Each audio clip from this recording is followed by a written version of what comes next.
Este livro terá sido compilado em vão se o estudante não tiver ficado impressionado pela necessidade de, primeiro, controlar o corpo astral.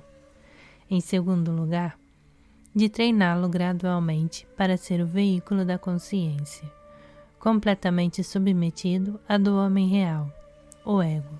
E em terceiro lugar, no devido tempo, de continuamente desenvolver e aperfeiçoar os vários poderes desse corpo.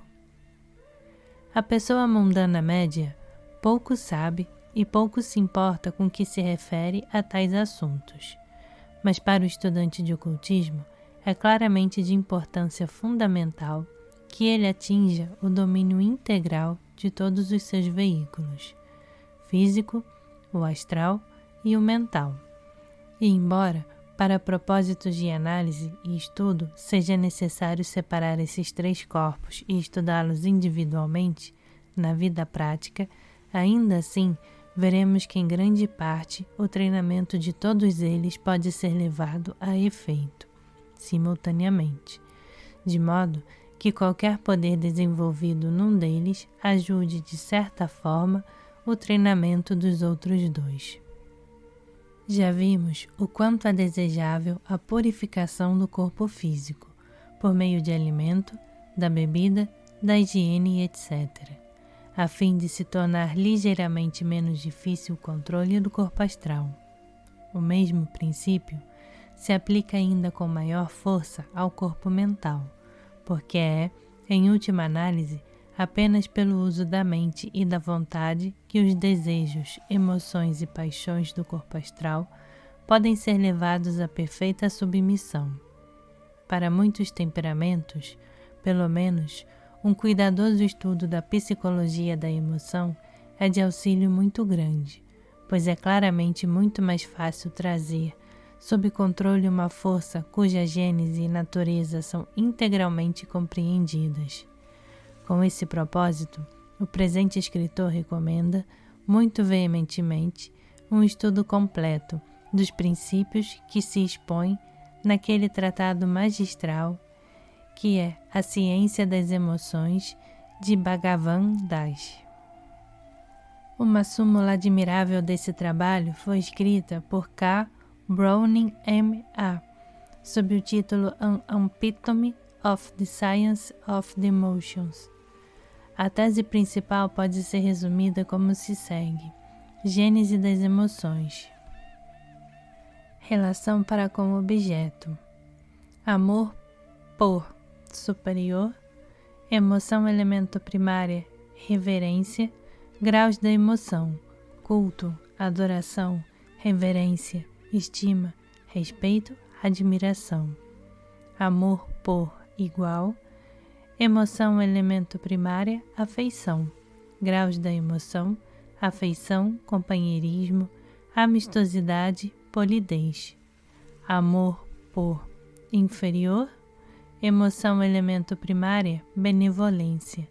Graus da emoção, compaixão, ternura, bondade, piedade. Relação para com o objeto. Ódio por superior. Emoção elemento primária, medo. Graus da emoção, horror, terror, medo, apreensão. Ódio por igual. Emoção elemento primária, cólera. Graus da emoção, hostilidade, rudeza, aversão, frialdade, indiferença. Ódio por inferior. Emoção elemento primária, orgulho ou tirania.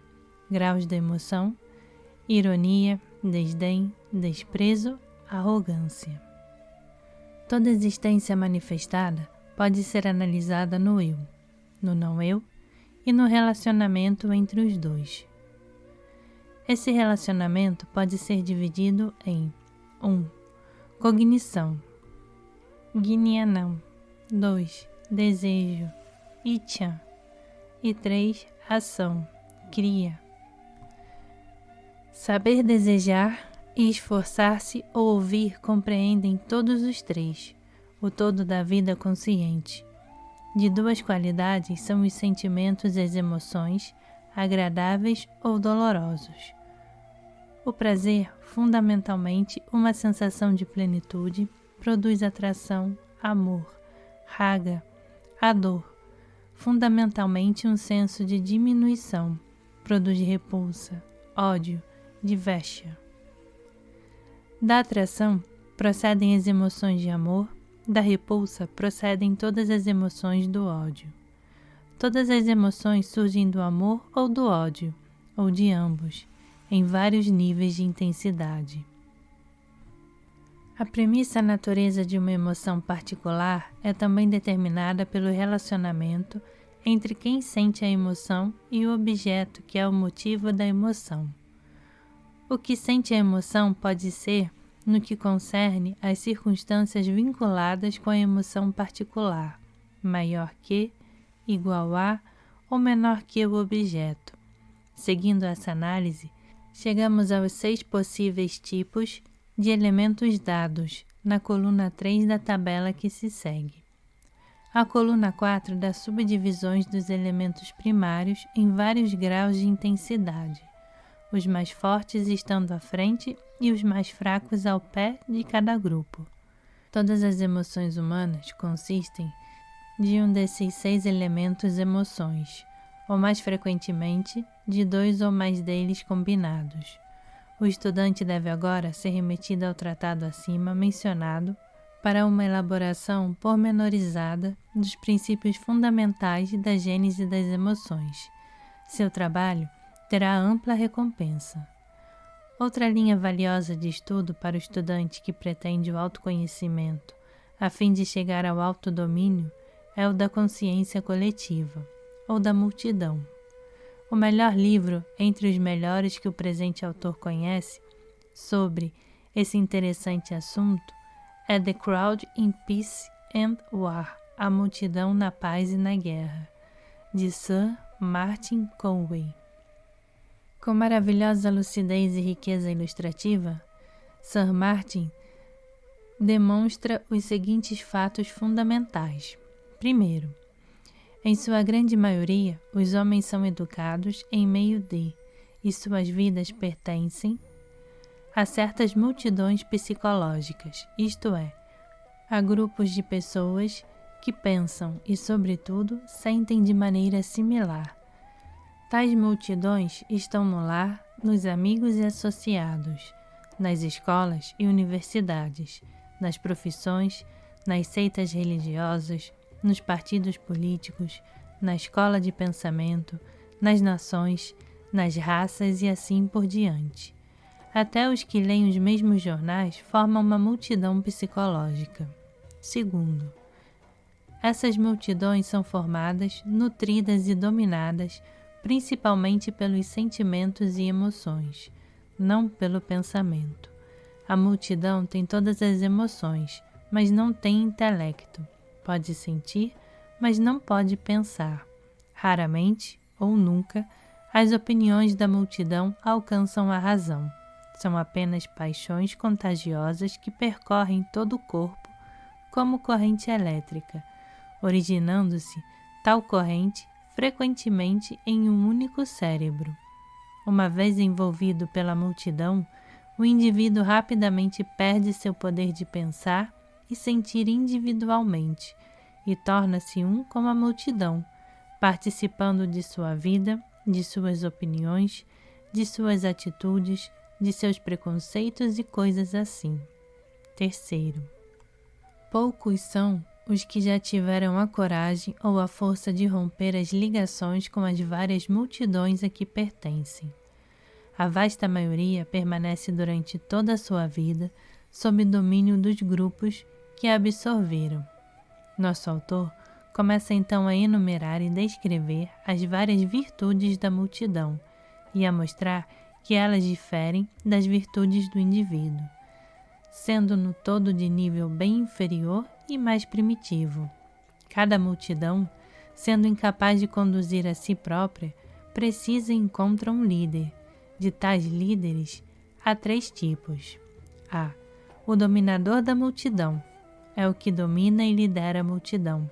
impondo-lhe suas próprias ideias através da força de sua própria personalidade. Exemplos disso são Napoleão, Disraeli, César, Carlos Magno. B. O intérprete da multidão. Esse tipo, totalmente diferente do dominador da multidão, é o que sente, através de sensibilidade natural, o que a multidão sente ou vai sentir, o que expressa em linguagem quase sempre clara e gráfica as emoções da multidão, linguagem que, por si mesma, é inarticulada. Tais homens raramente pensam em um problema e imediatamente se põem a pregar seu evangelho. Preferem esperar que as emoções da multidão tomem forma, mergulham então no bojo da luta e dizem com eloquência, poder e entusiasmo aquilo que o povo que o rodeia está vaga e veladamente sentindo. Exemplos desse tipo são muito comuns, especialmente no terreno da política. C. O representante do povo. Líderes da multidão deste tipo são antes pitorescas figuras de proa do que forças individuais. Exemplos típicos são os reis constitucionais, um cônsul, um embaixador, um juiz, pelo menos na Inglaterra. Esses homens são meramente o povo, a opinião pública personificada, falam com a voz do povo, atuam por ele e postam-se por ele aos olhos do mundo. Devem suprir ou ocultar suas opiniões individuais e dar a impressão de sentirem como o público sente e agirem de conformidade com os desejos e sentimentos do público. O que ficou acima é um simples esboço dos princípios de liderança enunciados no livro mencionado, obra extremamente feliz, e insistimos com o estudante para que faça, por si mesmo, um cuidadoso estudo daquele trabalho. Ele o ajudará não só a apreciar com maior justiça as forças através das quais o público é movimentado, mas também a valorizar pelo seu verdadeiro valor suas próprias crenças, opiniões e atitudes em relação a muitas questões do momento. É evidentemente da maior importância que todos os seus sentimentos e pensamentos o estudante de ocultismo atue deliberada e conscientemente. A expressão grega "conhece a ti mesmo" é um conselho excelente, porque o autoconhecimento é absolutamente necessário a qualquer candidato, se tem de progredir. O estudante não deve consentir em ser arrastado, submergindo na emoção coletiva, ou formas de pensamento que produzem um tipo de atmosfera através da qual tudo é visto e pela qual tudo adquire coloração, e que tão claramente domina e movimenta as muitas multidões entre as quais se movem. Não é coisa fácil manter-se contra a inclinação popular, devido ao choque incessante que sofremos por parte das formas pensamentos e das correntes de pensamento que enchem a atmosfera. Ainda assim, o estudante de ocultismo deve aprender a fazer isso. Ele deve, ademais, ter a capacidade de reconhecer os vários tipos de líderes da multidão e a de recusar-se a se deixar dominar, persuadir ou lisonjear a fim de aceitar ideias ou seguir linhas de ação, a não ser que faça isso bastante deliberadamente e com suas próprias faculdades alerta. As influências das multidões psicológicas e dos líderes das multidões no mundo de hoje, bem como provavelmente em todos os tempos, é realmente muito grande. As forças que manejam são sutis e de longo alcance, de forma que o estudante que pretende o autodomínio e que deseja conduzir sua própria vida emocional e intelectual deve estar continuamente em guarda contra essas insidiosas influências. O presente escritor é de opinião que um estudo dos livros The Science of the Emotions e The Crowd in Peace and War forma um preliminar inestimável para a tarefa de treinar e desenvolver o corpo astral, até que ele se torne um servo útil e obediente, frente à vontade soberana do ego. Insistimos também em outra linha de estudo, a da mente subconsciente, hoje muitas vezes chamada inconsciente. Com esse propósito como introdução ao assunto, se recomenda o livro A Lei dos Fenômenos Psíquicos, de T.T. Hudson. Estudando aquele livro, o estudante deve ter em mente que ele foi escrito em 1892. À luz do conhecimento presente, não será necessário subscrever o todo das análises, classificações ou terminologia de Hudson. Ademais, na opinião do presente escritor, Hudson sobrecarrega demasiadamente as suas premissas e estende suas teorias bem para além do ponto de resistência. Contudo, o livro é de grande valor, primeiro por encorajar um saudável ceticismo quanto a aceitar muito facilmente explicações plausíveis e fluentes sobre muitos fenômenos psíquicos e, em segundo lugar, por trazer ao ponto, com grande força, as tremendas potencialidades latentes na parte subconsciente da natureza do homem e que podem ser utilizadas pelo estudante prudente e discreto, com efeito considerável no controle de sua própria natureza astral, purificando e fortalecendo, em geral, seu próprio caráter. Há naturalmente uma quantidade de livros mais modernos que também o auxiliarão nesse sentido. Resumindo, Hudson declara, primeiro, que a mentalidade do homem é claramente divisível em duas partes, cada uma delas com seus próprios poderes e funções. Chama-se mente objetiva e mente subjetiva. 2. A mente objetiva é aquela que toma conhecimento do mundo objetivo, usando como meio de observação os sentidos físicos e tendo sua função mais alta na razão. 3. Que a mente subjetiva toma conhecimento do ambiente por meios que são independentes dos sentidos físicos. Ela é a sede das emoções e o depósito da memória. Realiza suas mais altas funções quando os sentidos objetivos estão em temporária inatividade, isto é, num estado de sonambulismo ou hipnotismo. Muitas das outras faculdades atribuídas à mente subjetiva, por Hudson, são claramente as do corpo astral, isto é, a capacidade de viajar para longas distâncias, de ler os pensamentos e etc. Ademais, ao passo que a mente objetiva não é controlável pela sugestão contra a razão, a mente subjetiva é constantemente acessível ao poder da sugestão, seja a que vem de outras pessoas ou a que vem da mente objetiva de seu próprio dono.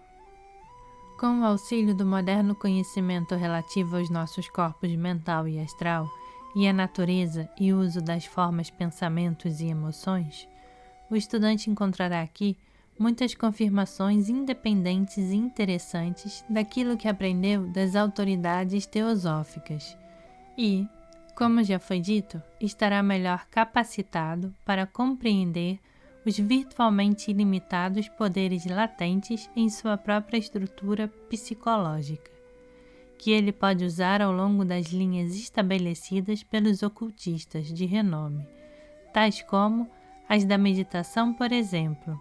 Compreenderá também, talvez, bem mais vividamente do que antes, a forma pela qual kama ou desejo e manas ou mente estão entretecidos e como podem ser desembaraçados para o grande benefício de serem ambos fortalecidos. Devemos recordar que é pelo pensamento que o desejo pode ser transformado e finalmente dominado. Conforme a mente aprende a afirmar seu controle, o desejo se transforma em vontade. A influência não vem então de objetos externos que atraem ou repelem, mas do espírito do homem, do ego, do governante interno. Retornaremos agora às nossas mais específicas autoridades teosóficas e continuaremos a considerar certos outros fatores que entram no desenvolvimento e treinamento do corpo astral. É óbvio que o estudante deveria visar o domínio e eliminação de certos defeitos menores, tais como fraqueza emocional e vícios. Nessa tarefa, é importante recordar que um vício, tal como a irritabilidade, por exemplo, que se tornou hábito através de repetido consentimento, está armazenado não no ego como qualidade inerente, mas no átomo astral permanente. Seja qual for a força que ali se acumulou, é uma certeza científica a que diz que a perseverança, no devido tempo, terá a vitória.